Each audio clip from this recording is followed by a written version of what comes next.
Hi hello friends എല്ലാവർക്കും നമ്മുടെ സുമി മുവാസ് മനസ്സിലോട്ട് ഹൃദയം നിറഞ്ഞ സ്വാഗതം. അപ്പം നമ്മുടെ ഇവർ വിവാഹിതരായാൽ എന്ന പരമ്പരയുടെ കുറച്ച് അപ്കമിങ് വിശേഷം ഒന്ന് കേട്ട് നോക്കിയാലോ. അങ്ങനെ നമ്മുടെ ഭവാനി ഒരു വല്ലാത്ത സിറ്റുവേഷനിലാണ്. കാരണം ഈ ദാസനും ശിവനും വിളിച്ചിട്ട് നമ്മുടെ കമാലിൻ്റെ അടുത്ത് ചില കാര്യങ്ങൾ പറയുകയാണ്. അതായത് ഞങ്ങൾക്ക് അച്യുതൻ പറഞ്ഞ എല്ലാ രഹസ്യങ്ങളും അറിയാം. അപ്പൊ അതിനെക്കുറിച്ച് നിങ്ങൾക്ക് വിവരങ്ങൾ വേണമെങ്കിൽ നിങ്ങൾ ഞങ്ങളെ വിളിക്കാനായിട്ട് പറയണം. അപ്പൊ കമാല് പറഞ്ഞു, ഞങ്ങൾക്ക് നിങ്ങളെ വിശ്വാസമില്ല. കാരണം അന്ന് നിങ്ങളും ഭൂമിയും കൂടെ ചേർന്നാണ് അവിടെ വന്നത്. നിങ്ങൾ തമ്മിലുള്ള ഒരു ഒത്തുകളിയല്ലേ എന്നുള്ളത് നമ്മുടെ കമാല് ചോദിക്കുകയാണ്. അങ്ങനെയാണെങ്കിൽ നിങ്ങളൊരു കാര്യം ചെയ്യുക, ഈ വിവരങ്ങളൊക്കെ ഭൂമി അറിഞ്ഞിട്ടുണ്ടെങ്കിലേ പണ്ടേ ഭൂമി അത് തേടി നിങ്ങളുടെ അടുത്ത് എത്തുകയും ചെയ്യുമായിരുന്നു. പിന്നെ നിങ്ങളുടെ സൗഭാഗ്യപുരത്ത് തിരക്കി നോക്കുക. ഞാൻ ഇതിനെക്കുറിച്ച് എന്തെങ്കിലും അറിഞ്ഞിട്ടുണ്ടായിരുന്നു എന്നുണ്ടെങ്കിൽ ഭൂമി സൗഭാഗ്യപുരത്ത് ചെന്ന് ഈ വിവരങ്ങളൊക്കെ പറഞ്ഞിട്ടും ഉണ്ടാകുമെന്ന് പറഞ്ഞു. അത് കേട്ടപ്പോൾ കമാലിനൊരു സംശയം. ഞാൻ വിളിക്കാന്ന് പറഞ്ഞ് കമാൽ കോള് കട്ട് ചെയ്യാൻ കേട്ടോ. അങ്ങനെ കമാൽ നേരെ പിന്നെ നമ്മുടെ ഭവാനിയെ പോയി കാണുകയാണ്. മാഡം അവരിങ്ങനെ ഒരു ഇത് പറഞ്ഞു. അപ്പോൾ മാഡം വീട് വിട്ട് ഇറങ്ങിയത് വ്യക്തമായ കാരണങ്ങളൊന്നും ഇല്ലാതെയാണോ? അതായത് മാഡം പേടിച്ചതുപോലെ ചിലപ്പോൾ സൗഭാഗ്യപുരത്ത് ഇതൊന്നും അറിഞ്ഞിട്ടില്ലെങ്കിലോ? ഭൂമി അറിഞ്ഞിട്ടുണ്ടായിരുന്നുവെങ്കിൽ അവർ പറയണത് എങ്കിൽ ഭൂമി ഇതിനു മുന്നേ തന്നെ ചെന്ന് സൗഭാഗ്യപുരത്ത് ചെന്ന് ഇതിനെക്കുറിച്ച് തിരക്കുകയും ഈ കാര്യങ്ങളൊക്കെ പറയും എന്നുള്ളതാണ്. അപ്പോൾ ഭവാനിക്കൊരു സംശയം. അപ്പോൾ താനും വീട് വിട്ട് ഇറങ്ങി വന്നത് മണ്ടത്തരമായോ എന്നുള്ളൊരു ചിന്ത.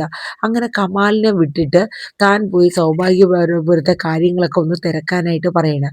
ആയിക്കോട്ടെ മേഡം എന്ന് പറഞ്ഞ് കമാല് പോയി തിരക്കുന്നുണ്ട്. അപ്പോൾ കമാല് തിരക്കി വന്ന ആ ഒരു വിവരം വെച്ചിട്ട് ആർക്കും ഇതുമായിട്ട് ബന്ധപ്പെട്ടൊന്നുമില്ല. ഭവാനിയെയും അഞ്ജനയും കാണാനില്ല, തിരക്കണം എന്ന രീതിയിലൊക്കെയാണ് സൗഭാഗ്യപുരത്തുള്ള ഒരു വിവരം കിട്ടിയത്.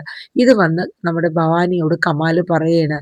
അപ്പം ഭവാനിക്ക് എന്തോ പോലെ ആവുകയാണ്. കാരണം വെച്ചാൽ താൻ എടുത്തു ചാടി അത് ചെയ്യേണ്ടിയില്ലായിരുന്നു. അപ്പോൾ കമാലും പറയുന്നുണ്ട്, മേഡം പേടിച്ചതുപോലെ ഈ കാര്യങ്ങളൊന്നും അവിടെ ആരും അറിഞ്ഞിട്ടില്ല. അപ്പോൾ ഭവാനി പറഞ്ഞു, താൻ ഒരു കാര്യം ചെയ്യൂ, ഒരു കാറുമായിട്ട് വേഗം വരാൻ പറഞ്ഞു. അങ്ങനെ ഭവാനി റെഡിയായിട്ട് അവർ കാറുമായിട്ട് പോയി നേരെ ഭവാനിയുടെ ഫോണിൽ നിന്നും സംഗീതയെ വിളിക്കുകയാണ് കേട്ടോ. അങ്ങനെ സംഗീതയെ വിളിക്കുമ്പോൾ സംഗീത ഉടൻ തന്നെ ഭവാനി എവിടെയാണ്? അപ്പോൾ സംഗീത പറഞ്ഞു, അല്ല ഭവാനി പറഞ്ഞു, ഞങ്ങളെ രണ്ടുപേരെ ആർക്കും അവിടെ വേണ്ടില്ല, പിന്നെ ഞങ്ങൾ എന്തിനാ പറഞ്ഞേ? എന്താണ് ഭവാനി ഈ പറയുന്നത്? ഭവാനിയെ കാണാനില്ല എന്നറിഞ്ഞത് മുതൽ അമ്മ ഒരു വെള്ളം പോലും കുടിച്ചിട്ടില്ല. പിന്നെ അജയും ഏട്ടനും എത്ര നേരമായി തിരക്കണമെന്നറിയാവോ? അപ്പോഴാണ് ഭവാനിക്ക് ശരിക്കും സമാധാനമായത്. കമാല് പറഞ്ഞത് ശരി തന്നെയാണ്. ഞാൻ ചെയ്ത കാര്യങ്ങളോ അല്ലെങ്കിൽ ഞാൻ ഉദ്ദേശിച്ചതുപോലെയുള്ള പേടിയൊന്നും വേണ്ട.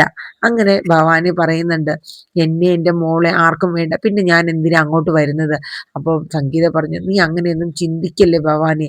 എത്രയും പെട്ടെന്ന് നിന്റെ മോളുടെയും അതുപോലെ എൻ്റെ മോൻ്റെയും അജയുടെ കല്യാണം നടത്തണം. നീ തിരിച്ചു വരണം. നീ എന്തിനാ അങ്ങനെ മാറി നിൽക്കണത്? ഈ വീട് അഞ്ജലിക്കും കൂടെ അവകാശപ്പെട്ടതല്ലേ, നിങ്ങളുടെയും കൂടെ വീടല്ലേ എന്നൊക്കെ സംഗീത ഭവാനിയോട് പറഞ്ഞ് മനസ്സിലാക്കിയാണ്. ഇത് കേട്ടപ്പോൾ ഭവാനിക്ക് നല്ല ഇതായി. അപ്പോഴേക്കും ഭവാനി പറഞ്ഞു, ഞാൻ വരാം, ഒന്ന് ആലോചിക്കട്ടെ, ഇനി എന്നെക്കുറിച്ച് അന്വേഷിച്ച് നടക്കണ്ട, അമ്മയോട് കാര്യങ്ങളെല്ലാം പറയാനായിട്ട് പറഞ്ഞ് ഭവാനി ഫോൺ വെക്കുകയാണ്. അപ്പൊ ഈ സമയം നമ്മുടെ ഭൂമി പറഞ്ഞതനുസരിച്ച് ദാസനും ശിവനും കാര്യങ്ങളൊക്കെ കമാലിൻ്റെ അടുത്ത് പറഞ്ഞു വെച്ചേക്കാണ്. അങ്ങനെ കമാലിന് വിശ്വാസമാവാണ്. കാരണം ദാസനും ശിവനും പറഞ്ഞത് ശരിയാണ്. ഭൂമിയോട് വേണമെങ്കിൽ അവർക്ക് ആ വിവരങ്ങളൊക്കെ പറയാം. പക്ഷേ ഇവരുമായിട്ടൊരു ഡീല് വെക്കുന്നത് കൊണ്ട് അവരതൊന്നും ഭൂമിയോട് പറഞ്ഞിട്ടില്ല. അച്യുതൻ പറഞ്ഞ കാര്യങ്ങളും തെളിവുകളും നമ്മുടെ കയ്യിൽ തന്നെ ഉണ്ട് എന്നുള്ളതാണ് അവർ പറയണത്. അങ്ങനെ കമാല് ഭവാനി പറഞ്ഞ അനുസരിച്ചിട്ട് അവരെ വിളിച്ച് ഒരു ഡീല് ഉറപ്പിക്കുകയാണ്. ശരി, നിങ്ങൾ പറഞ്ഞ 10,00,000 രൂപ ഞാൻ തരാം എന്ന രീതിയിൽ ഒരു ഡീല് വെക്കുകയാണ്. അങ്ങനെ അവർ പറഞ്ഞു, ഞങ്ങൾ വിളിക്കാമെന്ന് പറഞ്ഞു. അന്നേ ദിവസം തന്നെ ഭവാനി കമാലിനോടൊരു കാര്യം പറയാണ്. അതായത് ഞാൻ സൗഭാഗ്യപുരത്ത് കാല് വെക്കുന്നതിന് മുന്നേ ആ ഭൂമിയുടെ ജീവൻ ഇല്ലാതാക്കണം എന്നുള്ള കാര്യം കമാലിൻ്റെ അടുത്ത് പറയാണ്. അങ്ങനെ കമാല് ഭൂമി അന്ന് രാത്രി കൊല്ലാനായിട്ടുള്ള ഒരു ശ്രമം നടത്തുകയാണ്. അപ്പോൾ ഭൂമി റൂമിലിരുന്ന് അച്ഛൻ്റെ കാര്യങ്ങളൊക്കെ ഓർത്ത് വിഷമിച്ച് ഈ കേസിൻ്റെ കാര്യങ്ങളൊക്കെ ഇനി എങ്ങനെ മുന്നോട്ട് കൊണ്ടുപോകും എന്നുള്ളതൊക്കെ ഇങ്ങനെ ആലോചിച്ചിരിക്കുകയാണ്. അങ്ങനെ ഭൂമി അച്ഛൻ്റെ കാറില്ലേ, കാറിൻ്റെ അടുത്തോട്ട് ചെല്ലുകയും ആ കാറിൽ തൻ്റെ അച്ഛൻ ഇരിക്കുന്നതായിട്ട് ആയിട്ട് ഭൂമിക്ക് ഫീൽ ചെയ്യാണ്. അങ്ങനെ ഭൂമി ആ കാറിനകത്ത് കയറുകയാണ്. കാറിനകത്ത് കയറുമ്പോഴത്തേക്കാണ് ഒരു ലെറ്റർ ഭൂമിയുടെ കണ്ണിൽ പെടുന്നത്. അങ്ങനെ ഭൂമി ആ ലെറ്റർ എടുക്കുമ്പോൾ അതിൽ എഴുതിയിരിക്കുന്നത്, നാളെ രാവിലെ 10 മണിക്ക് എനിക്ക് നിങ്ങളെ നേരിട്ട് കാണണം എന്ന് ഭവാനി. ഇത്രയാണ് എഴുതിയിരിക്കുന്നത്. അപ്പൊ ഭൂമി ഒരു നിമിഷം ചിന്തിക്കുന്നെ, അല്ല ഈ ഭവാനി എന്ന് പറയണതാണോ സൗഭാഗ്യപുരത്തെ ഭവാനി ആന്റി അജയ്യുടെ ആ വീട്ടിലുള്ളത് എന്നിങ്ങനെ ഭൂമി ചിന്തിക്കുകയാണ്. അങ്ങനെ ഭൂമി ചില കാര്യങ്ങളൊക്കെ മനസ്സിൽ ആലോചിക്കുകയാണ്. അന്ന് കണ്ടത് ഈ സ്ത്രീയാണോ ഞാൻ എന്നുള്ളതൊക്കെ. അങ്ങനെ ഭൂമി പിറ്റേ ദിവസം നേരെ അജയ്യുടെ അടുത്ത് സ്റ്റേഷനിലോട്ടൊക്കെ ചെന്ന് ചില കാര്യങ്ങളൊക്കെ പറയുന്നുണ്ട്. അപ്പൊ അജയ് പറയുന്നുണ്ട്, "എന്താടോ തൻ്റെ മുഖത്തൊരു വിഷമം? താൻ വിഷമിക്കണ്ട. നമ്മുടെ ആൽഫ്രഡ് തൻ്റെ അമ്മയുടെ കേസ് സംബന്ധിച്ച് ഞാൻ വിളിച്ചിട്ടുണ്ട്. ആൽഫ്രഡ് ഇപ്പൊ തന്നെ വരും. തൻ്റെ അമ്മയെ രക്ഷിക്കാനുള്ള എന്തെങ്കിലുമൊക്കെ പഴുത് അവൻ ഉണ്ടാക്കും. ഞാനും എൻ്റെതായ രീതിയിൽ തിരക്കുന്നുണ്ട്. താൻ സമാധാനമായിട്ട് ഇരിക്ക്" എന്നൊക്കെ പറഞ്ഞ് ഭൂമിയെ സമാധാനിപ്പിക്കുന്നുണ്ട്. അപ്പോഴാണ് ഭൂമി അജയ്യോട് പറയുന്നുണ്ട്, "എനിക്ക് എൻ്റെ അമ്മയുടെ നിരപരാധിത്വം എങ്ങനെയായാലും തെളിയിക്കണം സാർ. അതിന് ഈശ്വരൻ തന്നെ എന്തെങ്കിലും ഒരു വഴി കാണിച്ചു തരും" എന്ന് പറയാണ്. അങ്ങനെ നമ്മുടെ ആൽഫ്രഡ് വരികയാണ്. അപ്പം അജയ് പറയുന്നുണ്ട്, നിന്റെ കാര്യം ഞങ്ങളിപ്പോൾ പറഞ്ഞതേ ഉള്ളൂ. അതെ, നമ്മുടെ ഭൂമിയുടെ അമ്മയുടെ കേസ് നീ തന്നെ വാദിക്കണം. ഞാൻ എൻ്റെതായ രീതിയിൽ ചില അന്വേഷണമൊക്കെ നടത്തുന്നു എങ്കിലും തെളിവായിട്ട് ഒന്നും കിട്ടിയില്ല എന്നിങ്ങനെ പറയുകയാണ്. അപ്പോൾ ആൽഫ്രഡ് പറയുന്നുണ്ട്, ഭൂമിയുടെ അമ്മയുടെ കേസ് ഏറ്റെടുത്ത് നടത്താൻ എനിക്ക് യാതൊരു ബുദ്ധിമുട്ടുമില്ല. പക്ഷേ ആ കേസ് ഏറ്റെടുത്ത് നടത്താൻ അതിൻ്റേതായ തെളിവും കാര്യങ്ങളും വേണം. എങ്കിൽ മാത്രമേ എനിക്ക് ആ കേസ് മുന്നോട്ട് കൊണ്ടുപോകാൻ പറ്റൂ എന്നുള്ള കാര്യം ആൽഫ്രഡ് പറയാണ്. അപ്പോൾ ഭൂമി പറയുന്നുണ്ട്, എല്ലാ തെളിവുകളും ഞാൻ തരാം സാർ എന്ന രീതിയിൽ ഭൂമി കാര്യങ്ങളൊക്കെ സംസാരിക്കുകയാണ്. എന്നിട്ട് ഭൂമി പറയുന്നുണ്ട് അജയുടെ അടുത്തും ആൽഫ്രഡിൻ്റെ അടുത്തും, ഇതിൻ്റെ പിന്നിൽ എൻ്റെ അച്ഛൻ്റെ കൊലപാതകത്തിന് പിന്നിൽ ഒരു സ്ത്രീ ആണ് എന്നുള്ള കാര്യം അവരെടുത്ത് പറയാണ്. അപ്പൊ ആൽഫ്രഡിന്റെ മനസ്സിൽ ചില ചിന്തകളൊക്കെ പോകുന്നുണ്ട്. കാരണം ഭൂമി വളരെ ബ്രില്യൻ്റ് ആയിട്ടുള്ള ഒരു കുട്ടിയാണ്. ഭൂമി ചില കാര്യങ്ങൾ കണ്ടെത്തുകയും ചെയ്യും. അത് സത്യസന്ധമായ കാര്യങ്ങൾ തന്നെയായിരിക്കും. ഭൂമിയുടെ തെളിവുകൾ എന്തായാലും എനിക്ക് കോടതിയിൽ ഭൂമിയുടെ അമ്മയായ അംബികയെ പുറത്തിറക്കാൻ വളരെ പ്രയോജനപ്പെടുകയും ചെയ്യും എന്നുള്ളത് ഉറപ്പാണ്. അപ്പം അതിന് വേണ്ടുന്ന എല്ലാ തെളിവുകളും ആൽഫ്രഡിന് തരാമെന്ന് പറഞ്ഞിട്ടാണ് ഭൂമി അവിടെ നിന്ന് പോകുന്നത് കേട്ടോ. അപ്പോൾ അന്നത്തെ ദിവസം രാത്രി കമാൽ നമ്മുടെ ഭവാനി പറഞ്ഞതനുസരിച്ച്, കാരണം ഭവാനിക്ക് തിരിച്ച് സൗഭാഗ്യപുരത്ത് കയറണമല്ലോ, കയറുന്നതിന് മുന്നേ ആയിട്ട് ഭവാനിയെ പറഞ്ഞതനുസരിച്ച് നമ്മുടെ ഭൂമിയെ കൊല്ലണം. അപ്പം അന്ന് രാത്രി ഭൂമി ഇങ്ങനെ റൂമിൽ ഇരിക്കുന്ന സമയത്ത് ഭൂമിയുടെ പുറകെ പെട്ടെന്നൊരു നിഴൽ കാണുന്നുണ്ട്. അങ്ങനെ ഭൂമി ഞെട്ടി എഴുന്നേൽക്കുകയാണ്. അപ്പോഴേക്കും കമാൽ മുഖംമൂടിയൊക്കെ ഇട്ട് ഒരു കത്തിയായിട്ട് ഭൂമിയെ കൊലപ്പെടുത്താനായിട്ട് നിൽക്കുകയാണ്. ഈ സമയം ഭൂമി പെട്ടെന്ന് അപ്പുറത്തെ റൂമിലോട്ട് പോയി ഒരു കത്തിയൊക്കെ എടുത്ത് പേടിച്ച് വിറച്ച് നിൽക്കുകയാണ് കേട്ടോ. ഈ സമയം നമ്മുടെ കമാലിൻ്റെ ഫോണിലോട്ടൊരു കോള് വരുന്നുണ്ട്. അപ്പോൾ കമാലിൻ്റെ ശ്രദ്ധ മാറിയ നേരം കൊണ്ട് ഭൂമി പെട്ടെന്ന് തന്നെ ആ റൂം അങ്ങ് അടച്ച് ലോക്ക് ചെയ്തിടുകയാണ്. എന്നിട്ട് നേരെ ദാസനെയും ശിവനെയും കുറച്ച് ആൾക്കാരെയും കൂട്ടി വേഗം വീട്ടിലോട്ട് വരാൻ പറയുകയും അവരെത്തിക്കഴിഞ്ഞിട്ട് അവരുടെ അടുത്ത് കാര്യങ്ങളൊക്കെ പറയുന്നുണ്ട്. എൻ്റെ അച്ഛൻ്റെ കൊലയാളി എന്നെയും കൊല്ലാനായിട്ട് ശ്രമിക്കുകയും ഞാൻ ദേ ആ റൂമിൽ അയാളെ പൂട്ടിയിട്ടിട്ടുണ്ടെന്ന് പറയുന്നുണ്ട്. അപ്പോൾ കമാൽ ആകെ ഇതായി. കമാൽ ഇനി എങ്ങനെ രക്ഷപ്പെടും? കാരണം താൻ പിടിക്കപ്പെടും എന്നുള്ള ഒരു ഇത് കമാലിൻ്റെ ഉള്ളിൽ വരെയാണ്.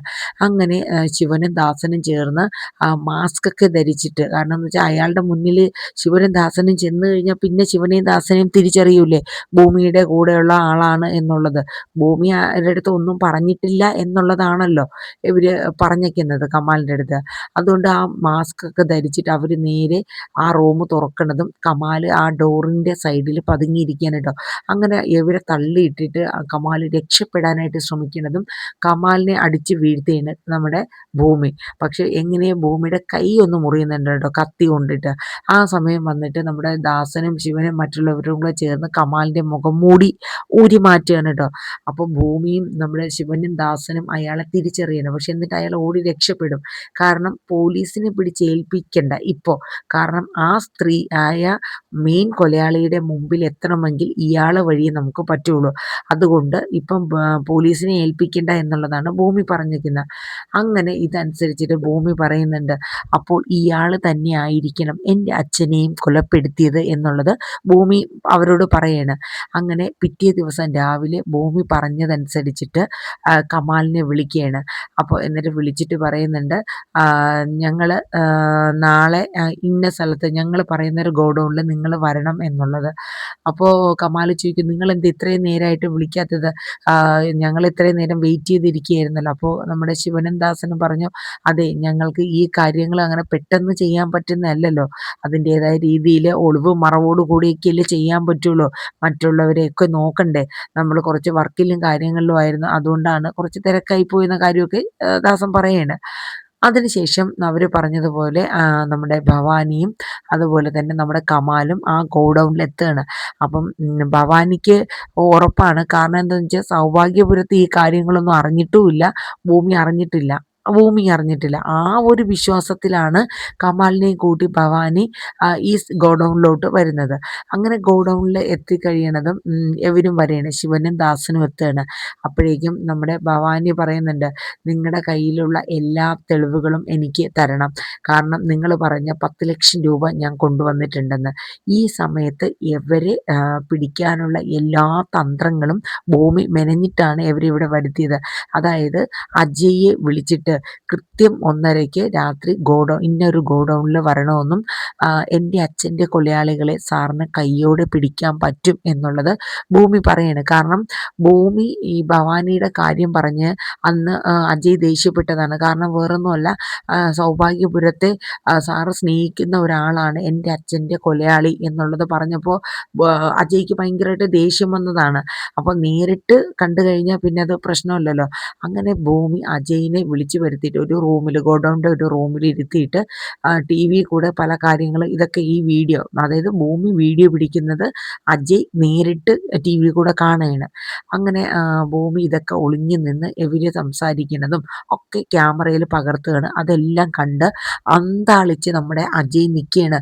അതായത് കമാൽ എന്ന് പറയുന്ന അറിയില്ല അജയ്ക്ക് അതാരാണെന്ന്. പക്ഷേ ഒരു ഗുണ്ടയാണ്. പക്ഷെ ഒപ്പം നിൽക്കുന്ന ഭവാനി ആൻറ്റിയാണ് എന്നുള്ളത് ഞെട്ടലോടെ നമ്മുടെ അജയ് തിരിച്ചറിയാൻ കേട്ടോ.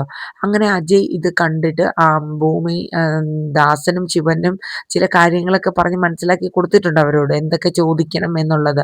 അപ്പോൾ ദാസനും ശിവനും ചോദിക്കുന്നുണ്ട്, അതായത് നിങ്ങളാണല്ലേ അച്യുതനെ കൊലപ്പെടുത്തിയത് എന്നിങ്ങനെ പറയാണ്. അപ്പോൾ പറഞ്ഞു, അതെ എന്ന് പറഞ്ഞു. അല്ല, നിങ്ങൾ എന്തിനാണ് കൊലപ്പെടുത്തിയത് എന്നുള്ള കാര്യം ഞങ്ങൾക്കറിയാം എന്ന് പറയാണ്. ആ സമയത്ത് നമ്മുടെ ഭവാനി പറയുന്നുണ്ട്, അതെ, നിങ്ങൾ എനിക്ക് വേറെ ഒന്നും വേണ്ട, ഞാൻ എഴുതിയെന്ന് പറഞ്ഞ ഒരു ലെറ്റർ ഉണ്ടല്ലോ, ഭവാനി എന്ന പേരുള്ള 10 മണിക്ക് കാണണം എന്ന് പറഞ്ഞ ആ കത്തും പിന്നെ അച്യുതൻ എഴുതിയ ആ കത്തും എന്നെ ഏൽപ്പിക്കണം.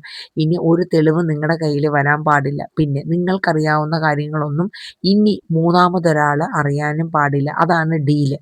ഓക്കെ പറയണ്.